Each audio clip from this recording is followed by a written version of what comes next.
Hey, what's up mga amigo, Jan Totep.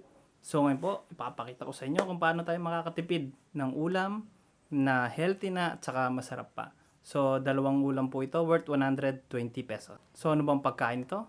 Ito na.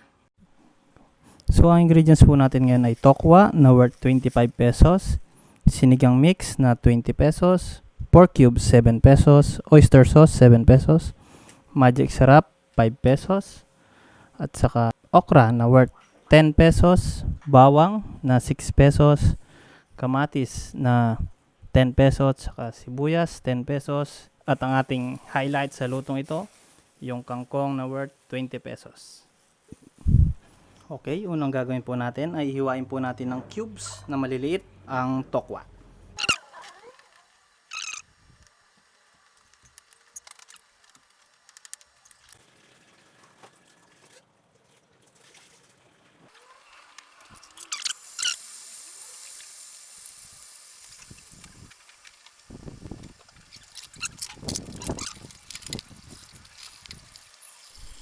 Yan, so habang pinipirito po natin, i-prepare na natin yung mga ibang gagamitin natin para sa ulam.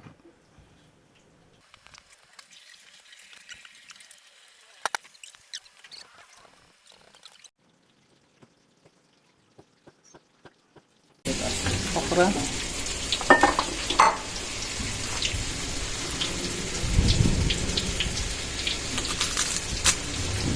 So ito po yung gagamitin natin dun sa sinigang. Itatabi muna po natin. Then ito po, pwede pa natin ilagay ito dun sa may tokwa.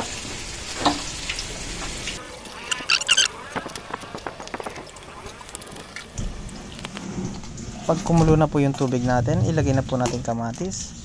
Then after ilang minutes ng pagkulo, ilagay na po natin yung sinigang mix at yung pork cubes.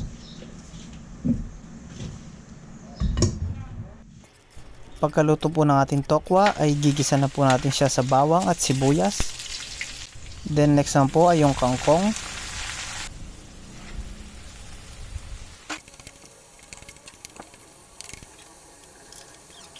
After 5 minutes ng paggigisa, ilagay na po natin yung tokwa at lagyan din po natin ng kaunting tubig.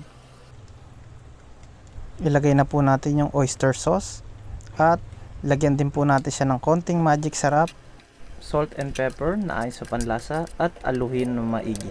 Dito po nilagay ko na yung okra at yung kangkong. Katapos po nun ay papakuluan, then titimplahan po ulit ng sinigang mix or ayon sa panlasa.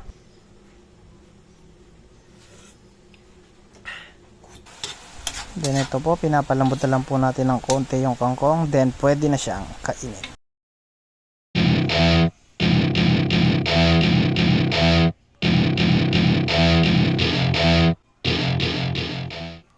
Okay, so susubukan na po natin kahit na unang tumikim na ako.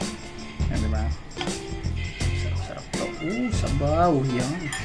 Tokwa with kangkong. So, healthy na, mura pa.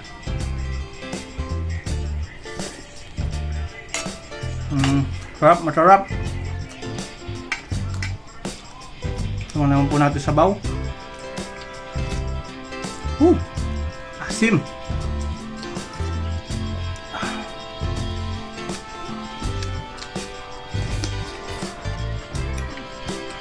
Very nice.